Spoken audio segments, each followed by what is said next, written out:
The cobblestone streets of the small countryside town were alive with whispers of speculation. A mysterious visitor had arrived, sparking curiosity among the residents.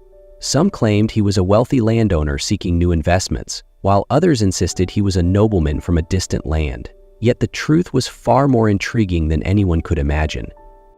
The visitor was Ethan Carter, a successful 32-year-old entrepreneur whose charm and sophistication were evident in every step he took.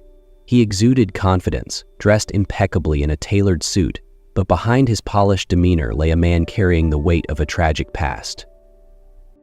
Ethan had once called this very town home, though his memories of it were anything but fond. 25 years earlier, he had fled the town as a frightened and heartbroken child, leaving behind the pain of a devastating loss. The years had transformed him into a man of influence and wealth, but the wounds of his past had never fully healed. Now, Ethan had returned to the place that had once brought him so much suffering. He wasn't here to reconcile or relive old memories. He had come with a purpose. The name Carter might have been forgotten by most in the town, but for Ethan, it represented the unresolved injustice that had haunted him for decades. He was here to settle the score. 25 years ago, Ethan was just a 7-year-old boy living with his mother, Margaret, in the workers' quarters of Carter's farm. It was a sprawling and prosperous farm, but under Mr. Carter's harsh management, life for the workers was grueling and oppressive. Margaret worked as a cook in the grand house where the Carter family lived. Every morning, she rose early to prepare meals for the family and staff. Despite the hardships, Margaret always carried a warm smile to reassure Ethan. Ethan would often sneak into the kitchen to see his mother after school. "Ethan, you can't let Mr. Carter see you here," she'd warn, but she'd still slip him a cookie or a piece of fruit. Through those small gestures, Ethan felt her love and care. Life on the farm continued uneventfully until a mysterious illness swept through the region, changing everything. The disease spread quickly, and no one knew how to stop it. When the first workers fell ill, Mr. Carter immediately ordered them to be quarantined in the old horse stables. "Mom, why don't they stay in the guest house?" Ethan asked one day. Margaret hesitated before answering, "Because the master doesn't want to take risks. To him, we're replaceable." As time passed, the illness worsened, and Margaret herself began to show symptoms. Ethan watched helplessly as she grew weaker, yet she continued to work until she could no longer stand. When her condition deteriorated further, she was sent to the stables. "Ethan, you mustn't come here," she told him firmly, her voice frail. "I don't want you to get sick." Ethan refused to listen. Risking everything, he brought her water, fruit, and small bowls of soup. He did all he could, but it wasn't enough. Margaret's condition grew worse with each passing day. Then came the fateful night. Torrential rain poured down as Ethan heard his mother's faint voice calling for him. He ran to the stables and found her lying there, exhausted but still trying to smile. "Ethan," she whispered, "I don't have much time. Promise me you'll study hard, become an honorable man, and live a good life. I love you." Tears streamed down Ethan's face. "No, Mom, you'll get better," he cried. But those were the last words she ever spoke to him. Desperate and heartbroken, Ethan ran to the grand house, banging on the door and begging Mr. Carter for help. "Please, call a doctor. My mom and the workers are dying." Carter looked at the drenched boy with disdain. "I'm not spending money on replaceable people like your mother. Now get out before you stain my floors." The next morning, under a light drizzle, Margaret was buried. Grace, Mr. Carter's wife, approached the grieving boy and held him close. "You can't stay here, Ethan," she whispered. "This is no place for you." She handed him an envelope with some money and an address in the city where she said a relative would take him in. The following morning, Ethan left the farm with a broken heart and a vow. One day he would return, not as the helpless boy he was, but as someone strong enough to confront the past. 25 years later, Ethan Carter returned to the small town where he had grown up, but this time he was no longer the frail, frightened boy of his past.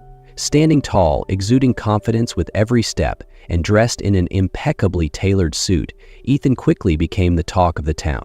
Rumors of his arrival spread rapidly, and it wasn't long before they reached Mr. Carter's ears. The once powerful landowner was now a shadow of his former self, Age and poor financial decisions had left the farm struggling to stay afloat. Hearing that Ethan was a wealthy businessman, Carter didn't recognize the boy he had once dismissed. Instead, he saw Ethan as a potential lifeline for his failing estate. Carter wasted no time in extending an invitation to Ethan for dinner at the farm. Standing before the grand doors of the house he once feared, Ethan took a deep breath before stepping inside. Carter greeted Ethan with a fake smile, playing the role of a gracious host. Throughout the meal, he spoke endlessly about the potential of the farm and the lucrative opportunities it could offer. Ethan listened carefully, his expression unreadable. Sensing hesitation, Carter made a bold proposal. "Ethan, I know you may still be considering your options. To show my goodwill, I'd like to offer my daughter Clara in marriage. A union between us would guarantee a strong and trustworthy partnership." Ethan calmly met Carter's gaze, keeping any hint of surprise from his face. He knew this was an opportunity to get closer to his ultimate goal. "I'll think about it," he replied, his voice steady though his mind raced with possibilities. That night, back at his inn, Ethan mulled over Carter's unusual offer. Though marrying Clara wasn't part of his original plan, he realized it could be the perfect way to achieve his objective. Ethan hadn't just returned to confront his past. He had found a new path to reshape the future for both himself and Mr. Carter. A few days later, Ethan agreed to visit the farm to meet Clara. Mr. Carter led him through the busy work areas where laborers tended to crops and horses. As they approached the stables, Carter stopped and called out loudly, "Clara, come here. I want to introduce you to Ethan." From a hidden corner, a young woman emerged. She wore worn-out clothes, her hands and arms covered in dirt, and her posture was weary yet reserved. Clara walked toward them, keeping her gaze fixed on the ground to avoid meeting Ethan's eyes. "This is Clara, my daughter," Carter announced with pride, as though presenting a prized possession. Ethan studied Clara, noticing her shyness and unremarkable appearance. Yet, something about her piqued his curiosity. Sensing hesitation in Ethan's expression, Carter quickly added, "She's not like the glamorous women you might be used to at grand parties, but I assure you she'll make a fine, capable wife." Ethan gave a subtle nod and replied simply, "I agree." A few days later, a small wedding was held at the farm. The ceremony was so modest it felt almost insignificant. Only a few of Carter's business associates and the local pastor were in attendance. Clara wore a plain white dress with her hair loosely tied back, her face calm and expressionless. Ethan stood by her side, quietly observing every detail of the event. When the ceremony concluded, Carter smiled with satisfaction, shaking Ethan's hand firmly. "Now we're family. I look forward to a long and fruitful partnership with you," Carter declared. Ethan offered a polite smile, but his mind remained fixed on his ultimate plan for revenge. On their first night together, Clara sat silently in a corner of the small house Carter had arranged for them. Ethan stood near the window, his gaze fixed on the dark horizon outside. The air between them was heavy, but not hostile. Finally, Ethan broke the silence. "Clara," he began, his voice steady but gentle, "I know this marriage isn't what you wanted. I have no intention of forcing anything." He turned to face her, his expression sincere. "I'll sleep in the next room. Let's keep things simple." Clara looked up at him, her eyes briefly showing a mix of surprise and gratitude. "Thank you," she whispered softly. Ethan left the room, leaving Clara alone. As he closed the door behind him, a strange feeling stirred within him. Clara had been nothing more than a tool in his plan for revenge, yet now he couldn't shake his curiosity about her. A quiet woman who seemed to carry a deep story beneath her reserved exterior. In the days following their wedding, Ethan and Clara began to adjust to life together. Though their relationship started distant and awkward, time gradually drew them closer. Each morning, they sat on the porch, sipping hot coffee while gazing at the endless fields stretching before them. Clara, deeply familiar with the workings of the farm, often shared details about its daily operations. From tending to the horses to harvesting crops, she spoke with a dedication that surprised Ethan. In the afternoons, they walked along winding dirt paths around the property. During these walks, Clara began to open up. "My mother died giving birth to me," she said one day, her voice heavy with emotion. My father has never forgiven me for it. He's always seen me as a burden." Ethan was silent, listening as Clara shared the pain of her childhood. Blamed for her mother's death, she had grown up in the shadow of her father's cold indifference. "He's tried to force me into marriages I didn't want," Clara continued.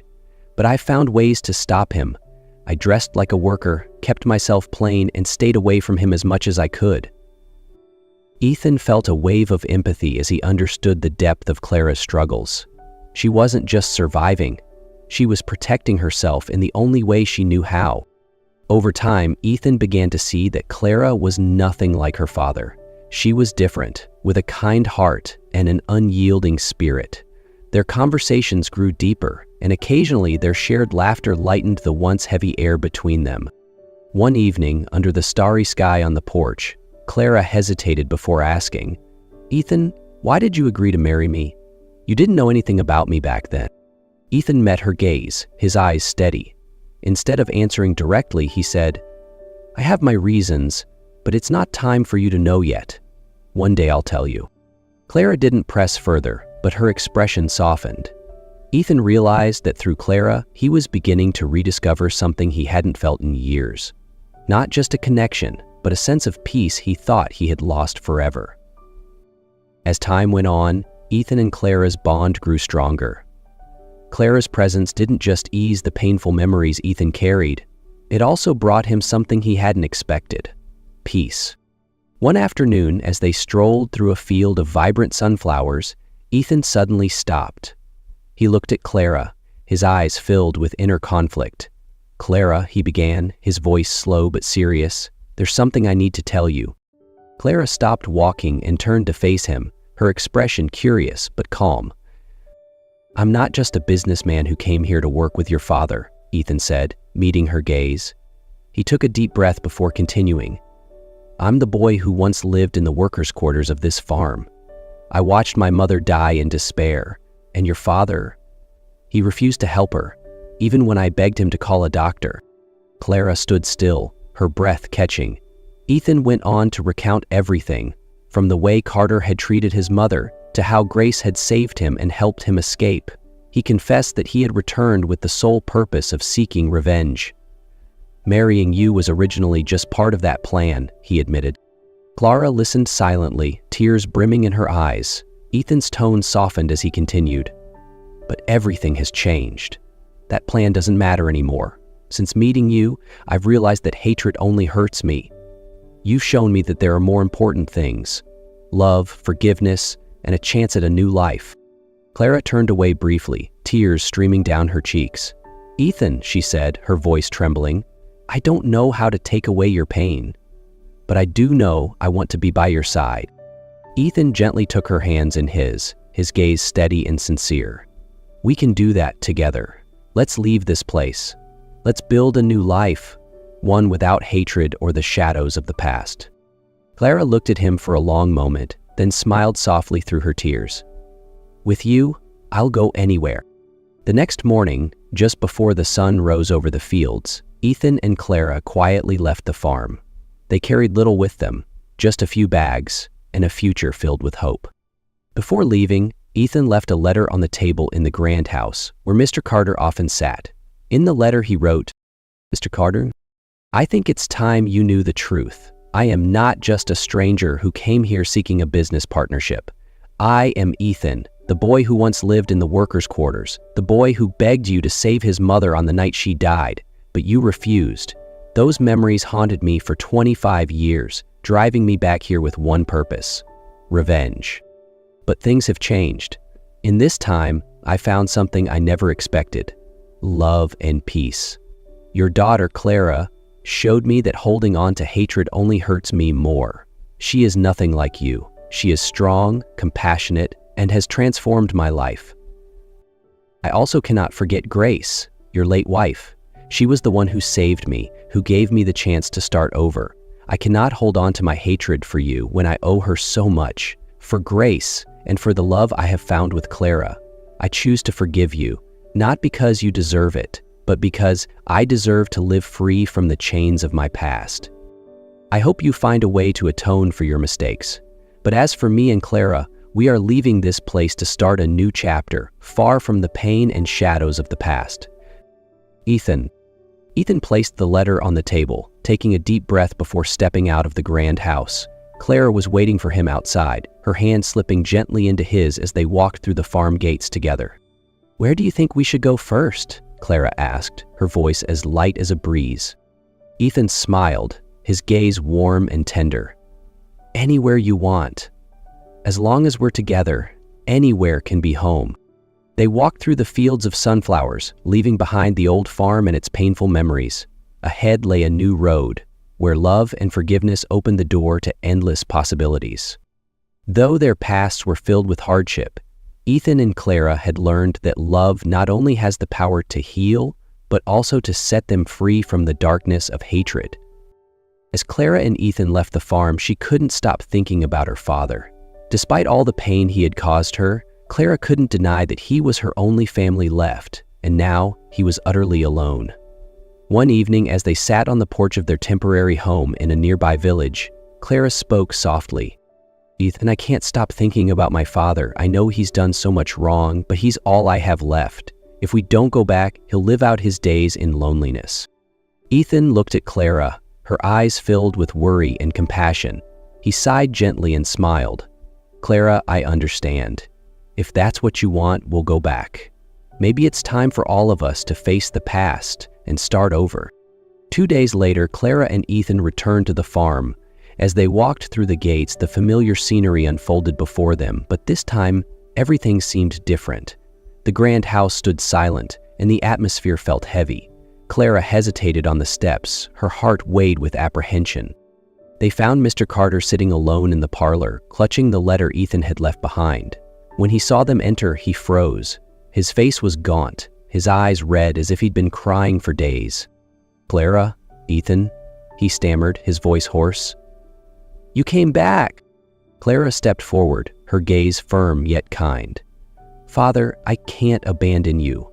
I know you've made many mistakes, but I don't want our family to stay broken forever." Ethan stood behind her, his expression serious but no longer filled with anger. Mr. Carter's face crumpled, and he broke down completely, his tears falling freely as his shoulders shook with uncontrollable sobs. I was wrong. I've been so wrong," he choked out, his voice trembling. "Ethan, I don't deserve your forgiveness. I've spent every waking moment since reading your letter realizing the weight of my actions. I failed your mother when she needed me most. I turned away from you, a helpless boy, because of my pride. And Clara," his voice broke as he turned to his daughter, "I robbed you of a loving father. I don't know how to make amends. But I need you to know I am deeply sorry." The room fell silent except for Carter's quiet weeping. Ethan stood frozen for a moment, his hand hovering before it finally rested on Carter's trembling shoulder. His mind raced with memories of the past, the heartbreak, the betrayal, the endless nights of resentment. But then he glanced at Clara, her face a mixture of hope and compassion, and something shifted inside him. "We can't change the past," Ethan finally said, his voice soft but resolute. "The pain won't go away overnight, and I don't know if I'll ever forget, but I've learned that holding on to hate only prolongs the hurt. Clara and I are ready to move forward, and I think you should have that chance too." Carter looked up at Clara, his eyes filled with regret. Clara knelt beside him, her heart heavy with conflicting emotions. For years, she had lived under his shadow, feeling unloved and unworthy. But as she looked into her father's tear-filled eyes, she saw something she had never seen before: vulnerability. Gently resting her hand on his, she whispered, "Father, I can't erase the pain of the past, and I won't pretend it didn't happen, but you're still my family. If you're truly willing to change, I want to help us start again." In the days that followed, the farm began to transform. Clara and Ethan helped Carter rebuild the farm, but this time with a new approach. Carter was no longer the cruel master he once was. He treated the workers with kindness and respect, often seeking advice from his daughter and Ethan. Under the warm sunlight one afternoon, Ethan and Clara stood together, watching the farm gradually return to life. "I think we made the right choice," Clara said, her hand squeezing Ethan's gently. Ethan nodded, smiling. "We did. Not just for your father, but for ourselves too." From the porch, Carter watched them with an expression of gratitude and peace. Though challenges lay ahead, with love and forgiveness, their family had found a way to rebuild everything from the ground up.